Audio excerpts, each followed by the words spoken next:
अपने पसंदीदा शो के फुल एपिसोड देखने के लिए अभी डाउनलोड करें दंगल प्ले ऐप।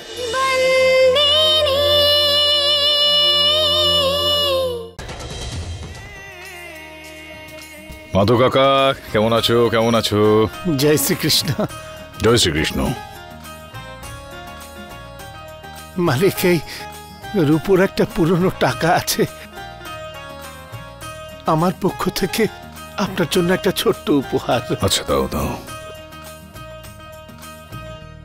এমনিতে আপনার বৈভবের সামনে এটার তো কোনো দামই নেই। আরে এসব কি বলছো তুমি, বলো তো মাধব কাকা। এই আশীর্বাদের কাছে আমার এই সাম্রাজ্য কিছুই নয়, কেননা এর মধ্যে যে ভালোবাসা তুমি গুজে দিয়েছো না, সেটা অমূল্য। তাই তুমি এটাকে নিয়ে এরকম কিছু বলো না। আর আশীর্বাদ তো তুমি আমাকে অনেক বছর আগেই দিয়ে দিয়েছো, এই তোমার নাতনিকে। কি সন্তু, আমি তোর জন্য কিছু নিয়ে এসেছি। এই গোল পাপড়ি তুই খুব পছন্দ করিস তো। এই গোল পাপড়ি যদি খাস, তোর যে সন্তান আসছে সেও খুব ভালোবাসবে। জানি না ওকে খাওয়াবার জন্য ততদিন আমি জীবিত থাকবো কিনা। আপনাদের কাছে আমার একটা প্রার্থনা আছে। সন্তুর সন্তান জন্মাবার পর অন্তত একদিনের জন্য হোক না কেন, ওকে একবার আমার বাড়িতে পাঠাবেন। মাধব কাকা, এটা তুমি এরকম ভাবে অনুরোধ করে কেন বলছো? আমাদের তুমি নির্দেশ দাও শুধু, ব্যাস। তোমার নাতনি তো কিছুদিনের মধ্যে ওখানে যাবেই, তারপর তুমি খুব খেলাধুলো করো তোমার নাতনি সন্তানের সঙ্গে। আমি চা জল খাবার নিয়ে আসছি।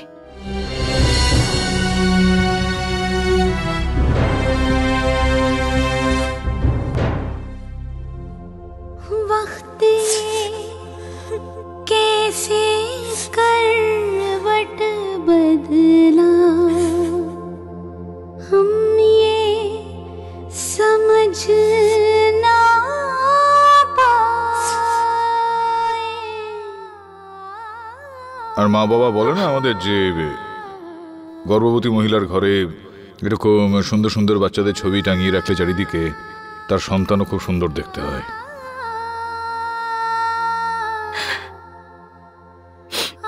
তুমি যেই বাচ্চাটা জন্ম দেবে ও অসুস্থ জন্ম নেবে, ও অন্য বাচ্চার মতো নর্মাল হবে না।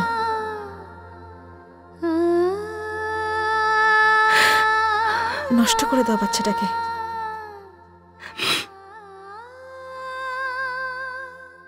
আমি বুঝতে পারছি তোমার কিরকম লাগছে, কিন্তু তোমাকে এই কথাটা বাড়ির লোকজনকে বলতেই হবে। আরে আমার সন্তানই পৃথিবীতে আসবে তো আমি খুশি তো হবই, তাই না?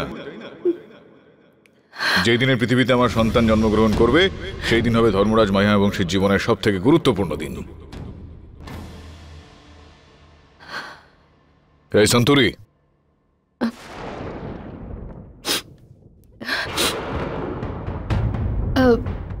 ওই আমাকে মা ডাকছে, আমি এক্ষুনি দেখা করে আসছি।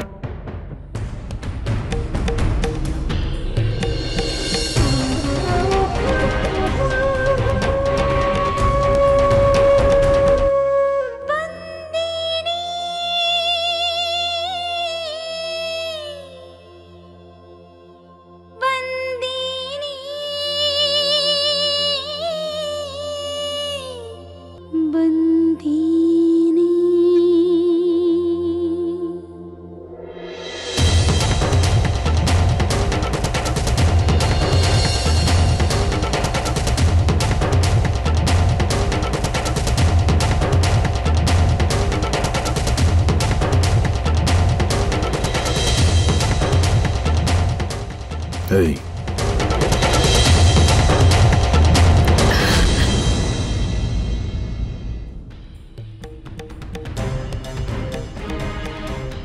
গতকাল থেকে আমি দেখছি যে আমি যতবারই তোর কাছে আসছি আর তুই বারবার পালিয়ে যাচ্ছিস।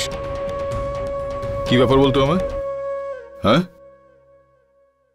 কিচ্ছু হয়নি মালিক, কিচ্ছু হয়নি আমার। সেটা তো দেখতেই পাচ্ছি ভালো করে তোর মুখের দিকে তাকালে।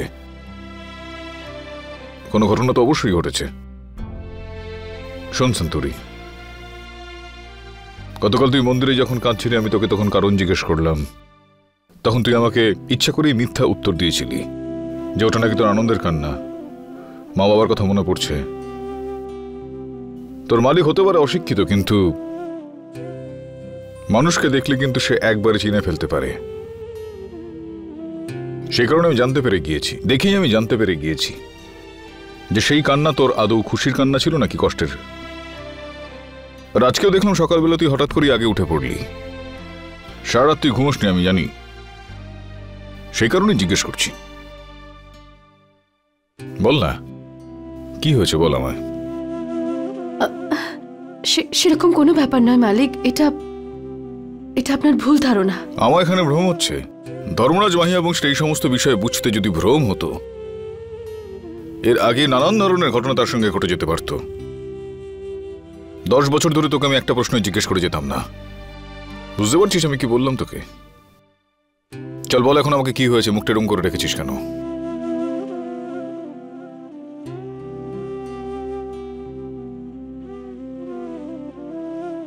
মালিক, ডক্টর মেঘা বলেছেন যে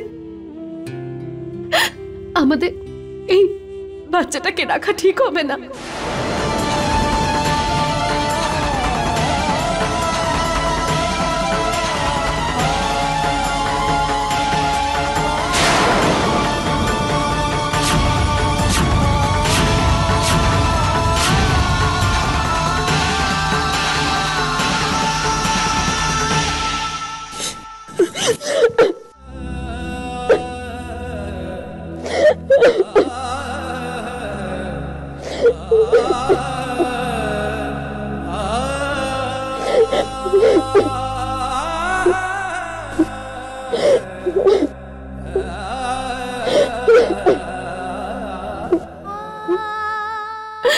শোন শোন শোন শোন, আমার কথা শোন একটা। তুই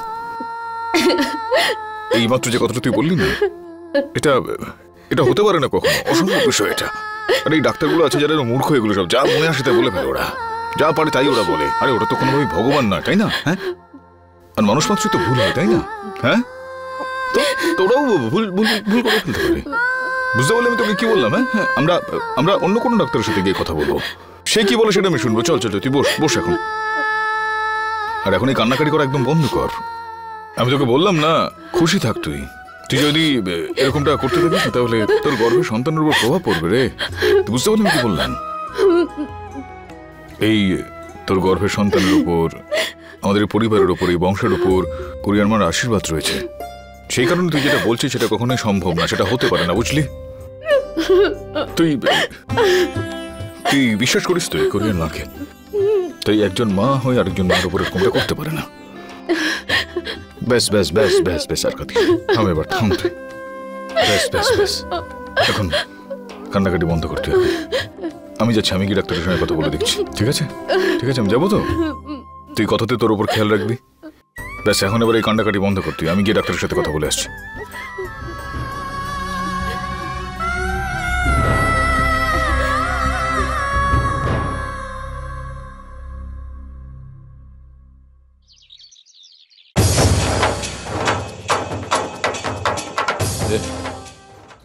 ডাক্তার কোথায় বসেন? ওই স্ত্রীরোগ বিশেষজ্ঞ। আপনার দরকার কি? কোনো প্রশ্ন করিস না আমাকে, যেটা আমি জিজ্ঞেস করছি সেটার উত্তর দে। কোথায় বসেন উনি? কি ব্যাপার? তুই একদম চুপ করে থাক। কোথায় বসেন উনি? ওইদিকে।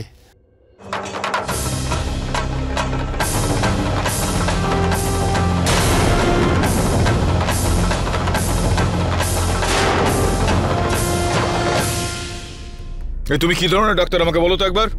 কি হয়েছে ধর্মরাজ বাবু? কি হয়েছে সেটার মানেটা কি? হ্যাঁ, তোমার মাথা ব্যথা ঠিক আছে তো নাকি? কি বলেছো সেদিন আমার বউকে? প্লিজ প্লিজ আপনি বসুন, আমি বুঝিয়ে বলছি। যদি মাথার বুদ্ধি থাকতো না একটুও, তাহলে একজন গর্ভবতী মহিলাকে এই ধরনের কথাবার্তা বলে কষ্ট দেওয়ার চেষ্টা করতে না। আমরা তো সেটাই বলেছি যেটা রিপোর্টে লেখা আছে। আপনি দেখুন। আরে রাখো তোমাদের রিপোর্ট দেখাচ্ছে আমার। হ্যাঁ, এগুলো কি ভগবানের দেওয়া নিদান কোনো, নাকি এগুলো নিজেই ভগবান? একটা কথা মনে রাখো ডাক্তার, তোমরা মানুষ, আর মানুষ ভুল করেই ফেলতে পারে। আর এখানে যা যা লেখা আছে হতে পারে সেটা ভুল লেখা আছে। আর এটার মধ্যে দুটো বিষয় ওই কাগজে লেখা আছে, তার মানে আমার স্ত্রীর ভাগ্য এখানে লেখা আছে এরকমটা নয়। আমার সন্তানের যদি স্বাভাবিক জন্মানোর কথা থাকতো তাহলে এই সমস্ত কথা শুনে অস্বাভাবিক হয়ে যেত। দেখুন, বোঝার চেষ্টা করুন। মাঝখানে একদম তুমি কথা বলবে না, মাঝখানে কথা বলবে না। তুমি বলো, আমি তোমাকে যে প্রশ্নটা করছি সেটা উত্তর দেবো আমায়। এই সমস্ত উল্টো পাল্টা কথা আমার স্ত্রীকে তোমরা বললে কি করে বলো তো? ডাক্তার যারা হয় না তারা জীবন দান করেন, আর তাদের এটা কর্তব্য, যদি কোনো রকম বাধা সেক্ষেত্রে থাকে সেটাকে তারা উত্তরবেন। আর তুমি এই সমস্ত কথা বলে দিলে, আর বললাম না আমি তোকে চুপ করে থাকতে। আমি বলবো, আর আপনাকে শুনতেই হবে। কিভাবে কথা বলছেন একজন ডক্টরের সাথে? এই রিপোর্টস একদম ঠিক আছে। মেডিকেল সায়েন্স ফ্যাক্টস আর ফিগারসকে মানে, আপনার ইমোশনাল বিশ্বাস কি নয়? আপনার ভাগ্য ভালো যে আমরা সঠিক সময় আপনাকে জানিয়ে দিয়েছি।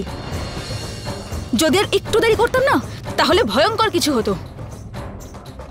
আপনি এভাবে ওনার ওপর চিৎকার করছেন? এনার কি শত্রুতা আছে আপনার বাচ্চার সাথে? কেন মিথ্যে কথা বলবেন ইনি? মিস্টার মাহিয়া বংশী একবার নয়, অনেকবার ক্রস চেক করার পরই ব্যাপারটা জানা গেছে। কারণ বলাটা দরকারই ছিল। দরকার ছিল মানেটা কি? কি প্রমাণ রয়েছে যে এই ক্ষেত্রে এই রিপোর্টে সব ঠিকঠাক লেখা আছে?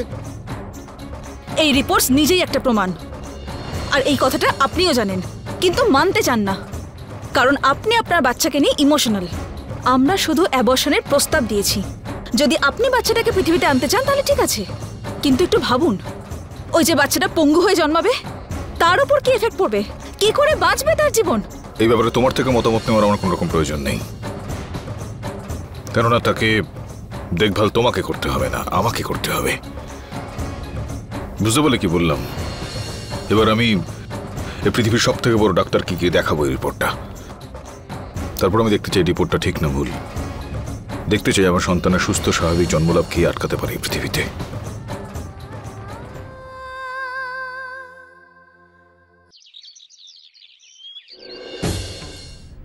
চম্পাকলি, চম্পাকলি! বলুন মালিক। আমার ব্যাগটা নিয়ে উপর থেকে, আমাকে এক্ষুনি বেরোতে হবে।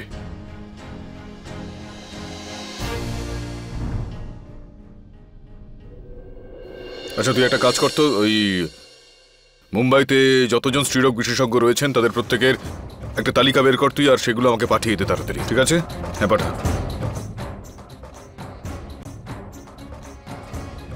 হ্যাঁ চিরাগ ভাই, ধর্মরাজ মাহিয়া বংশী কথা বলছি। হ্যাঁ আমি আজকে বিকেলের মধ্যেই মুম্বাই পৌঁছে যাব। হ্যাঁ ওখানে যতজন বড় বড় স্ত্রীরোগ বিশেষজ্ঞ রয়েছেন না, প্রত্যেকের নামের আর ফোন নাম্বারের একটা তালিকা বানাও তুমি। হ্যাঁ কারণ আমি তোমাকে পরে বলবো, এখন যেটা বলছি সেটা তুমি করো, ব্যাস। মালিক, ডক্টরের সাথে দেখা হলো? কি বললেন উনি? হ্যাঁ ও তো বললো অনেক কিছুই, কিন্তু আমি একেবারেই বিশ্বাস করছি না ওর কথাগুলোতে। সেই কারণে আমি ঠিক করেছি যে আমার সন্তান এই পৃথিবীতে অবশ্যই জন্মলাভ করবে, সেটাও সুস্থ এবং স্বাভাবিকভাবে। তুই এটা জেনে রাখ। এই ডাক্তাররাও এই সমস্ত যা তা কথা বলে ফেলতে পারে, মুখে যা আসে তাই বলে। ডিগ্রি পেয়ে গেছে, এই কারণে সব শিখে গিয়েছে। হ্যাঁ এগুলো কিচ্ছু না, বুঝতে হয় বিষয়গুলো, তুই অনুভব করতে হয় বিষয়গুলো। সেই কারণে আমি মুম্বাই যাচ্ছি। সেখানে গিয়ে যাবতীয় স্ত্রীরোগ বিশেষজ্ঞদের সঙ্গে আমি বসবো, গিয়ে কথা বলবো, আর আমি বিষয়টা জেনেই ছাড়বো। শোন একটা কথা সন্তুরি,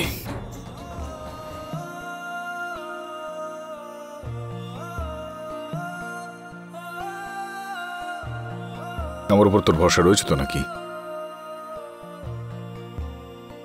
আমি জানি যে আজ পর্যন্ত তুই সবসময় আমাকে বিশ্বাস করে এসেছিস, আমার পাশেও ছিলি সবসময়। আর আজকে আমি নিজের থেকে তোর কাছ থেকে এই বিশ্বাস, এই সঙ্গ দেওয়া চাইছি। তুই আমার পাশে থাকলে, তোর এই বিশ্বাসটা থাকলে না, তাহলে আমি সবসময় শক্তি পাবো তোর থেকে। আর যে সমস্ত ক্ষেত্রে বিশ্বাস থাকে না, সেখানে শেষ নিঃশ্বাসও মানুষকে বাঁচিয়ে দেয়। ভাগ্য যে সমস্ত খেলা দেখাতে চেয়েছিল সেগুলো দেখিয়ে দিয়েছে। যা যা আমার থেকে কারার কথা তা কেড়ে নিয়েছে। 10 বছর ধরে তুই কারাগারে ছিলি, 10-10টা বছর আমি আমার সন্তানদের থেকে দূরে ছিলাম, এই বাড়ি থেকে দূরে ছিলাম, তোর থেকে দূরে ছিলাম, কিন্তু এখন আর নয়। এরপর আমি এসব হতে দেবো না। এইবার আমি লড়াই করবো আমার ভাগ্যের সঙ্গে, আর আমি আমার সন্তানকে সুস্থ স্বাভাবিকভাবে পৃথিবীতে জন্মলাভ করাবই। ভাগ্য তোর বা আমার, ভাগ্য আমাদের সন্তানের এই বাড়ির কিচ্ছুটি করে উঠতে পারবে না। একটা বিষয় তুই মনে রাখিস ভালো করে, তোর স্বামী তোকে অসম্ভব ভালোবাসে।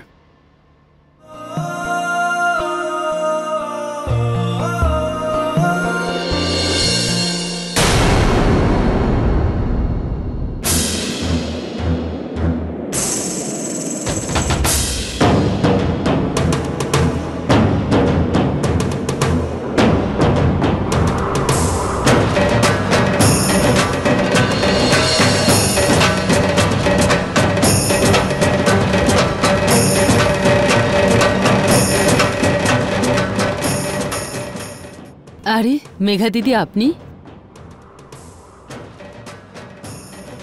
বিশালের সঙ্গে দেখা করবেন? বাচ্চারা উপরে তৈরি হচ্ছে সামার ক্যাম্পের জন্য। না, আমাকে বলো তোমার মালিক কোথায়? মালিক তো একটু আগেই বাইরে বেরিয়ে গেলেন। খুব তাড়াহুড়োর মধ্যে ছিলেন, জিনিসপত্র নিলেন আর চলে গেলেন। বলছিলেন খুব দরকারি কাজে একটা জায়গায় যাচ্ছেন। মালকিন তো নিজের ঘরে আছেন।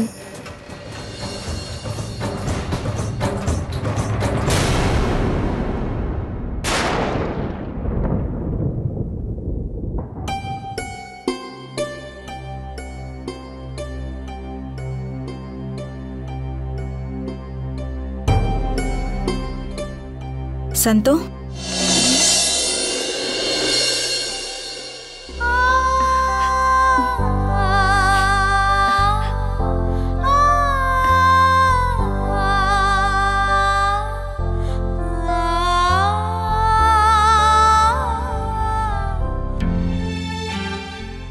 ক্ষমা করবেন, আসলে আপনাকে দেখে চোখে জল এসে গেল।